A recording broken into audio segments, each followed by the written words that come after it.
બાળકોને નાકના મસો જે મેં વાત કરી એડિનોઇડ હાઇપરટ્રોફી એ આપણે જે સાદા એક્સરેમાં જેની આપણે પૂરી માહિતી મળી જાય અને એમાં અમને શું છે ખ્યાલ આવી જાય કે નાકના જે મસો છે કેવડો મોટો છે.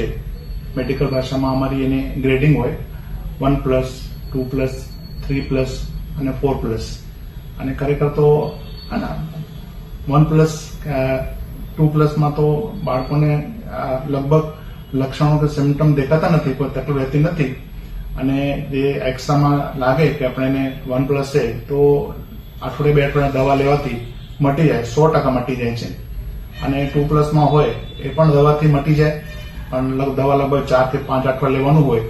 પણ થોડુંક પરેજી રાખવાનું હોય કે બાળકને ઠંડી વસ્તુ નહીં આપવાનું, બને એટલું થોડુંક એસીમાં નહીં ઊંઘવાનું, એટલે ઠંડકથી ટૂંકમાં દૂર રહેવાનું, તો દવાથી મટી જાય છે. બાકી 3+ કે 4+ હોય એનું ટ્રીટમેન્ટ દવાથી કંઈ મળતા નથી, સર્જરી કરવામાં આવે છે. અને સર્જરીની ક્યારે જરૂર પડે, સર્જરીમાં આપણે કેવી રીતે કરવાનું, અલગ અલગ ટેકનિક છે, એ આપણે કેવી રીતે સર્જરી થાય એ આપણે બતાવીશું નેક્સ્ટ વિડીયોમાં.